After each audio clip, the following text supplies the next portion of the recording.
तर सगळ्यात पहिल्यांदा सगळ्यांना म्हशीवाल्याच्या ब्लॉगमध्ये तुमचं स्वागत आहे सगळ्यात पहिल्यांदा. तर भाऊंनो हे बघू शकता या वारकाला आमच्या काही काम नाही, कटहान नाही, तर जरा बेकार दिसायला लागले.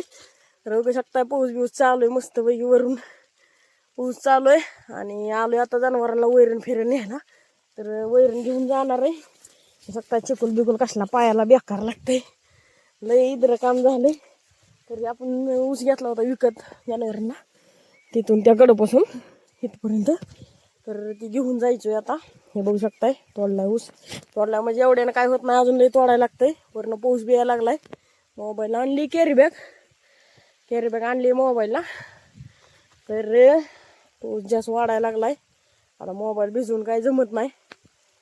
बघू शकता चिकुल बिकुल कसला लागलाय, बेकार पाऊस लागलाय. बरं झालं पाऊस पडला तर जनावरांना सगळ्यांना बरं होतंय. तर तुमचं कसं चाललंय कमेंटमध्ये नक्की सांगा. आमच्याकडे तरी असलं बघू शकताय सगळं राडा ऊस बीस. हे 1300 रुपयाला एक सरी घेतलेली, 1 2 3 4 आणि 5 सऱ्या घेतल्यात. गवत मोडलं होतं, आता लावायचं डबल त्याच्यामुळं. तर तुमच्याकडे पाऊस आहे का? आमच्याकडे तर दुधाऱ्या पाऊस चालू आहे, पार ताली बिली फुटून गेले त्या सगळ्या. बघू शकता ऊस हे पण सरे धरल्यात, कोणीतरी 2 कुठल्या संपत आल्यात वाटतंय, कडेला गेलेत वाटतंय अजून. आणि इकडले पण धरलेत वाटतंय, महागूतून कडेपासून धरायला चालू आहे त्या. तर आमच्याकडे असंच पेंड भिंड लागतात पायाला.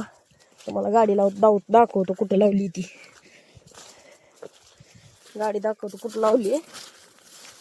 नंतर आता हिथून हे ऊस तोडलाय का, हिथून घेऊन जायचा ऊस पूर्ण त्या ह्याच्यापर्यंत, गाडीपर्यंत.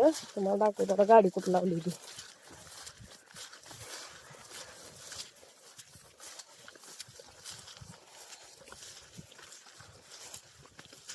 किती पाऊस असू दे जनावर उपाशी ठेवून जमत नसतंय. काय जणांना वाटतंय लय नाच सोपा आहे, पण सोपा नसतंय. पाऊस असू, पाणी असू, वारं असू, काय पण असू, जनावरांना घेऊन जायला लागतंय म्हणजे लागतंयच. तर तुम्हाला गाडी धावतो मागच्या कॅमेऱ्याने 2 मिनटं.